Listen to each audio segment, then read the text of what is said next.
Hey dears, welcome to Saya designs. എൻ്റെ പേര് Sandra. നമ്മുടെ ഇന്നത്തെ വീഡിയോ സ്റ്റിച്ചിങ്ങിൽ ഏറ്റവും ഇമ്പോർട്ടൻ്റ് ആയിട്ടുള്ള എന്നാൽ ഒത്തിരി പേരും ശ്രദ്ധിക്കാത്തൊരു കാര്യമാണ് കേട്ടോ നമ്മൾ പറയാൻ വേണ്ടിയിട്ട് പോകുന്നത്. നമുക്ക് എല്ലാവർക്കും തയ്ച്ച് തുടങ്ങുന്ന സമയത്തും അല്ലെങ്കിൽ തയ്ച്ചുകൊണ്ട് നമ്മൾ അത്യാവശ്യം തയ്ക്കുന്ന ഒരാളാണെങ്കിൽ കൂടി നമ്മൾ തയ്ക്കുന്ന സമയത്ത് നമ്മുടെ ഡ്രസ്സിൻ്റെ പല ഭാഗങ്ങളിലും ചുരുക്കുകൾ വരാറുണ്ട്. അതൊരു അഭംഗി തന്നെയാണല്ലേ ശരിക്കും. പല ആൾക്കാരും നമ്മൾ ഇൻസ്റ്റാഗ്രാമിലും അതേപോലെ തന്നെ യൂട്യൂബിലൊക്കെ കാണാറുണ്ട്. നല്ല പെർഫെക്റ്റ് ആയിട്ട് ഒരു ചുളുക്കും ഇല്ലാണ്ടൊക്കെ സ്റ്റിച്ച് ചെയ്തിട്ട് ഡ്രസ്സൊക്കെ യൂസ് ചെയ്യുന്നത്. സെലിബ്രിറ്റീസിൻ്റെ ഡ്രസ്സൊക്കെ കാണാറില്ലേ, ബ്ലൗസൊക്കെ നല്ല പെർഫെക്റ്റ് ആയിരിക്കും. അതേപോലെ തന്നെ കുർത്തിയൊക്കെ ആണെന്നുണ്ടെങ്കിലും നല്ല ഭംഗിയിൽ നീറ്റായിട്ടായിരിക്കും ചെയ്തിട്ടുണ്ടാവുക. അപ്പോൾ അതിൻ്റെ റീസൺ എന്ന് പറയുന്നതാണ് നമ്മളിന്ന് ഡിസ്കസ് ചെയ്യാൻ വേണ്ടിയിട്ട് പോകുന്നത്. അതിൻ്റെ 2 റീസണാണ് മെയിനായിട്ട് നമ്മൾ വിട്ടുപോകുന്നതാണ് കേട്ടോ. ഒരുപാട് കാരണങ്ങളുണ്ട്, ഞാനിതിന് മുന്നേ പറഞ്ഞിട്ടുമുണ്ട്. എന്നാൽ നിങ്ങൾ ചെയ്യാത്ത വിട്ടുപോകുന്ന 2 റീസൺസാണ് ഞാനിപ്പോൾ ഇവിടെ എഴുതിയിട്ടുള്ളത്. അതിലൊന്നാമത്തതാണ് എക്രോസ് ഫ്രണ്ട്, രണ്ടാമത്തത് എക്രോസ് ബാക്ക്. അപ്പോൾ ഈ 2 കാര്യം നിങ്ങൾ ഫാഷൻ ഡിസൈനിങ്ങൊക്കെ പഠിച്ചവർക്ക് എന്തായാലും അറിയാമായിരിക്കും, അറിയാത്തവരുണ്ടാവും, അല്ലാത്തവർ ഇത് ചിലപ്പോൾ ആദ്യമായിട്ട് കേൾക്കുന്നവരും ഉണ്ടാവും.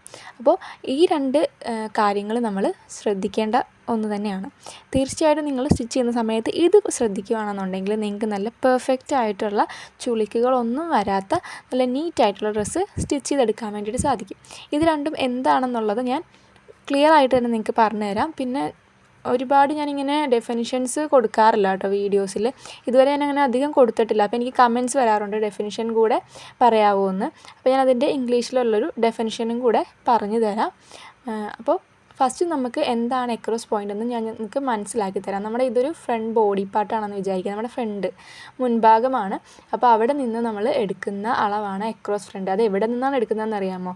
നമ്മുടെ ലെഫ്റ്റ് ആം ഹോളിൻ്റെ ഈ ഒരു പോർഷനിൽ നിന്ന് റൈറ്റ് പോർഷനിലേക്കുള്ള ഇവിടുത്തെ ആ ഒരു ഡിസ്റ്റൻസ്, ഈ നമ്മൾ എങ്ങനെയാണ് സാധാരണ ചെസ്റ്റ് അളവാണ് ആം ഹോളിൻ്റെ അവിടെ എടുക്കാറുള്ളത്. നമ്മളത് ഫുൾ റൗണ്ടായിട്ട് എടുത്തിട്ട് അതാണ് നമ്മൾ മാർക്ക് ചെയ്യാറുള്ളത് അല്ലേ. എന്നാൽ നമുക്ക് വേണ്ട ഒരളവ് കൂടെ ഉണ്ട് മെയിനായിട്ട്, അതാണ് എക്രോസ് ഫ്രണ്ട്. നിങ്ങൾക്ക് തയ്ക്കുമ്പോൾ ചുളിവുകളൊന്നും വരുന്നില്ല, കുഴപ്പമില്ല എന്നുള്ള ഒരാളാണെന്നുണ്ടെങ്കിൽ നിങ്ങൾക്ക് സാധാരണ രീതി തയ്ച്ച് പോകാം. ഇത് നിങ്ങൾ എത്ര തയ്ച്ചിട്ടും നിങ്ങളുടെ ബോഡി ആ ഒരു ഷേപ്പിന് നിങ്ങൾക്ക് ചുളിവുകൾ വരുന്നുണ്ടെന്നുണ്ടെങ്കിൽ നിങ്ങൾ ഇതൊന്ന് ശ്രദ്ധിച്ചാൽ മതി. ഇനി അക്രോസ് ബാക്ക് എന്ന് പറയുമ്പോഴത്തേക്കും സെയിം തന്നെ, ഇത് നമ്മുടെ ബാക്ക് ബോഡി പാർട്ടാണെന്ന് വിചാരിക്കുക.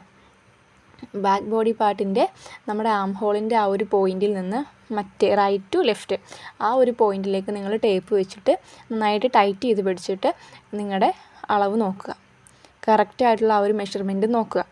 അതാണ് നിങ്ങളുടെ across front and across back എന്ന് പറയുന്നത്.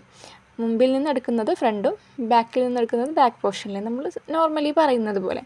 അപ്പോൾ ഈ 2 അളവുകളുണ്ടെന്നുണ്ടെങ്കിൽ നിങ്ങൾക്ക് നല്ല പെർഫെക്റ്റ് ആയിട്ട് തന്നെ ചെയ്തെടുക്കാൻ വേണ്ടിയിട്ട് സാധിക്കും. അപ്പോൾ ഇതിൻ്റെ കാരണങ്ങൾ എന്താണെന്നുള്ളതും ഇത് എവിടെയൊക്കെയാണ് ഇത് യൂസ് ചെയ്തിട്ട് ചുളിവുകൾ വരുന്നതെന്നുള്ളത് ഞാൻ നിങ്ങൾക്ക് ഡീറ്റെയിൽഡായിട്ട് തന്നെ പറഞ്ഞു തരാം. അപ്പോൾ അതിന് മുന്നേ നമുക്ക് ഒരു ഡെഫിനിഷൻ കൂടെ എഴുതാം. നമ്മൾ ഇതിന് മുന്നേ സ്ലീവിൻ്റെ വിഡ്ത്ത്, അതേപോലെ തന്നെ നിപ്പിൾ ടു നിപ്പിൾ, ബസ് പോയിൻ്റൊക്കെ പറഞ്ഞിട്ടുണ്ടായിരുന്നു. അപ്പോൾ ഇതൊക്കെ എന്താണെന്ന് അറിയാൻ പാടില്ലാത്ത ഒരുപാട് പേരുണ്ടായിരുന്നു. ബസ് പോയിൻറ്റിൻ്റെയൊക്കെ ഡെഫിനിഷൻ ചോദിച്ചിട്ടുണ്ടായിരുന്നു.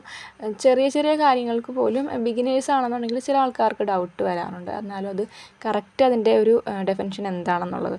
അപ്പോൾ അങ്ങനെ ഡൗട്ട് വരുന്നവർക്ക് വേണ്ടിയിട്ടാണ് നമ്മളിപ്പോൾ ഈ ഒരു ഡെഫിനിഷൻ കൂടെ എഴുതി കൊടുക്കുന്നത്. ഈ 2 കാര്യങ്ങൾ മാത്രമല്ല കേട്ടോ, ഇതും കൂടെ ഈ ചുളിവുകൾ വരാൻ വേണ്ടിയിട്ടൊരു കാരണമാണ്. ഇത് എല്ലാവരും വിട്ടുപോകാറുണ്ട്, എല്ലാവരും ചെയ്യാറുമില്ല. അപ്പോൾ നിങ്ങൾക്ക് ചുളിവുകൾ വരുന്നുണ്ട്, എത്ര ചെയ്തിട്ടും ചുളിവുകൾ വരുന്നുണ്ടെങ്കിൽ ഈ 2 പോയിൻറ്റ് കറക്റ്റാക്കി നോക്കി ഒരു ചുളിവുമില്ലാണ്ട് നിങ്ങൾക്ക് ചെയ്തെടുക്കാൻ വേണ്ടിയിട്ട് സാധിക്കും.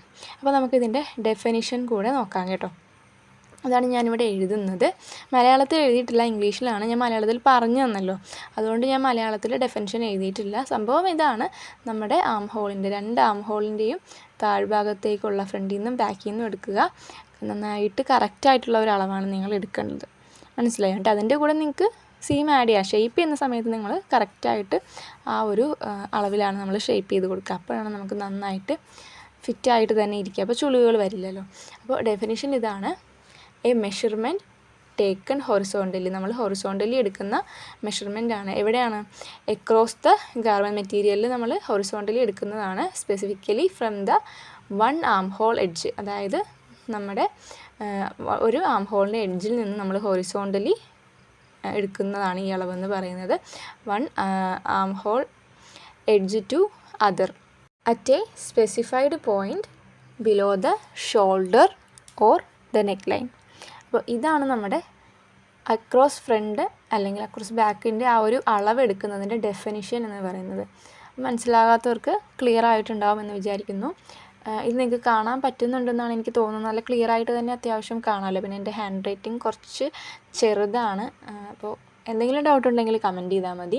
പറഞ്ഞതിൽ എന്തെങ്കിലും ഡൗട്ട് ഉണ്ടെങ്കിൽ നിങ്ങൾ ചോദിച്ചാൽ മതി കേട്ടോ. എന്തെങ്കിലുമൊക്കെ ഉണ്ടെന്നുണ്ടെങ്കിൽ ഇൻസ്റ്റാഗ്രാമിൽ മെസ്സേജ് അയക്കുകയാണെന്നുണ്ടെങ്കിൽ കറക്റ്റായിട്ട് റിപ്ലൈ തരാം കേട്ടോ. കമൻറ്റ്സ് ഞാൻ അധികം എനിക്ക് ഒരുപാട് ഇങ്ങനെ വരുന്നത് കൊണ്ടിട്ടാണ് അധികം ശ്രദ്ധിക്കില്ല. ഇൻസ്റ്റാഗ്രാം ചെക്ക് ചെയ്യാറുണ്ട് കേട്ടോ. അതിലാണ് ഒരുപാട് ഡൗട്ട്സ് വരാനുള്ളത്. ഇനി നമുക്കൊരു എക്സാമ്പിൾ നോക്കാം. ഈ അക്രോസ് ഫ്രണ്ടും അക്രോസ് ബാക്കും തമ്മിൽ എത്ര ഡിഫറൻസ് വരുമെന്ന് നോക്കാം. ഇപ്പോൾ അക്രോസ് ഫ്രണ്ട് ഒരു 11 ഇഞ്ചാണെന്ന് വിചാരിക്കുക. ഞാനൊരു ഉദാഹരണം പറയുവാണ്. അക്രോസ് ഫ്രണ്ട് നിങ്ങൾ അറിഞ്ഞപ്പോൾ ഒരു 11 നിങ്ങൾക്ക് കിട്ടിയിട്ടുള്ളത് എന്നുണ്ടെങ്കിൽ അക്രോസ് ബാക്ക് എന്ന് പറയുന്നതുമായിട്ട് ചിലപ്പോൾ ഒരു 0.75 ഡിഫറൻസ് ആയിരിക്കും ഉണ്ടാവുക. കൂടിപ്പോയാലൊരു 1 ഇഞ്ചിൻ്റെ ഡിഫറൻസ് ആയിരിക്കും ഉണ്ടാവുക. അപ്പോൾ ഇത്രയും ചെറിയൊരു ഡിഫറൻസാണ് ഇത് തമ്മിൽ വരുന്നത്. പക്ഷെ നിങ്ങൾ അത് കറക്റ്റായിട്ട് എത്രയാണോ കിട്ടിയിട്ടുള്ളത് അത് കറക്റ്റായിട്ട് തന്നെ മാർക്ക് ചെയ്യുക എന്നുള്ളതാണ് നമുക്ക് വരുന്നത്. ഒരുപാട് വ്യത്യാസമൊന്നും ഫ്രണ്ടും ബാക്കും തമ്മിൽ വരത്തില്ല. പിന്നെ ചില ആൾക്കാർക്ക് ഇങ്ങനെ ആ ഒരു ബാക്ക് പോർഷനിൽ കുറച്ച് തടിച്ചിട്ടുള്ളവരുണ്ടാവില്ലേ, കണ്ടിട്ടില്ല അങ്ങനെ. അപ്പോൾ അങ്ങനെയൊക്കെ ഉള്ളവർക്കാണ് ചെറിയൊരു വ്യത്യാസം വരുന്നത്. ചില ആൾക്കാർക്ക് ചിലപ്പോൾ ചെറിയ പോയിൻറ്റ്സൊക്കെ ആയിരിക്കും ഡിഫറൻസ് ഉണ്ടാവുക. അപ്പോൾ അങ്ങനെയാണെന്നുണ്ടെങ്കിൽ നിങ്ങൾ കിട്ടുന്ന ആ ഒരു വാല്യൂ കറക്റ്റായിട്ട് തന്നെ മാർക്ക് ചെയ്ത് കൊടുക്കുക. അപ്പോൾ ഇത് നമ്മൾ കറക്റ്റ് ചെയ്യുന്ന സമയത്ത് നമുക്ക് എവിടേക്കാണ് ചുളിവുകൾ ഒഴിവാക്കാൻ സാധിക്കുന്നതെന്ന് ഞാൻ പറഞ്ഞുതരാം. ഫസ്റ്റ് എന്ന് പറയുന്നത് നമ്മുടെ സ്ലീവ് പോർഷനാണ്. ഇത് നമ്മൾ കറക്റ്റ് ചെയ്യുന്നതിലൂടെ സ്ലീവ് പോർഷനിലുള്ള ചുളുക്കുകൾ, സ്ലീവിൻ്റെ ആ ഒരു സ്റ്റാർട്ടിങ് പോയിൻ്റ് ഉണ്ടല്ലോ, അവിടെ വരുന്ന ചുളിവുകൾ ഒഴിവാക്കാൻ വേണ്ടിയിട്ട് സാധിക്കും. അതേപോലെ തന്നെ നമുക്ക് ആം ഹോളിൽ വരുന്ന വലിവ്, അതേപോലെ തന്നെ ആ ഒരു മടക്ക് ചുളിവുകളൊക്കെ നികത്താൻ വേണ്ടിയിട്ട് നമുക്ക് ഇത് ഹെൽപ്ഫുള്ളാണ്. അതേപോലെ തന്നെ ചെസ്റ്റ് പോർഷനിൽ വരുന്ന ആ ഒരു വൃത്തികേടൊക്കെ നമുക്ക് ഇത് കറക്റ്റ് ആക്കുന്ന സമയത്ത് നമുക്ക് പെർഫെക്റ്റ് ആയിട്ട് ചെയ്യാം. നമ്മൾ ചെസ്റ്റ് അളവ് ആം ഹോളിന് താഴെ എടുക്കില്ല. അപ്പോൾ ആ ഒരു ഏരിയയിൽ വരുന്ന പ്രശ്നങ്ങളൊക്കെ നമുക്ക് ഇത് കറക്റ്റ് ചെയ്യുന്നതിലൂടെ ഒഴിവാക്കാൻ വേണ്ടിയിട്ട് സാധിക്കും. അപ്പോൾ ഇത്രയുമാണ് നമ്മൾ ഇന്നത്തെ വീഡിയോയിൽ പറയാനായിട്ട് ഉദ്ദേശിച്ചിട്ടുണ്ടായിരുന്നത്. ഇതേപോലെ തന്നെ ആം ഹോള് വരയ്ക്കുന്നതിലും നമ്മളത് മാർക്ക് ചെയ്ത് കട്ട് ചെയ്യുന്നതിലൊക്കെ കറക്ഷൻ ചെയ്യാനുണ്ട്. നമ്മൾ ഒരുപാട് ശ്രദ്ധിച്ചിട്ട് വേണം അതും ചെയ്യാനായിട്ട്. അപ്പോൾ അതിൻ്റെയൊക്കെ ഡീറ്റെയിൽ വീഡിയോ ഇട്ടിട്ടുണ്ട്. നെക്ക് ചെയ്യുന്നതും ഇതേപോലെ ചുളിവുകൾ വരുന്നതിന് കാരണമാകാറുണ്ട്. നെക്കിൻ്റെയൊക്കെ പെർഫെക്റ്റ് അല്ലാത്ത ആ ഒരു ഡ്രോയൊക്കെ നിങ്ങൾക്ക് ഇതുപോലത്തെ കുറച്ച് കാര്യങ്ങൾ ചുളിവുകളൊക്കെ ഉണ്ടാക്കാറുണ്ട്. അപ്പോൾ അതിനെയൊക്കെ പറ്റി ഡീറ്റെയിൽ ആയിട്ട് വീഡിയോ ഇട്ടിട്ടുണ്ട്. ഈ ഒരു കാര്യമാണ് ഞാൻ ഇടാൻ വിട്ടുപോയിട്ടുണ്ടായിരുന്നത്. എന്നാൽ അധികം ഇമ്പോർട്ടൻ്റ് ആയിട്ടുള്ളൊരു കാര്യം തന്നെയാണിത്.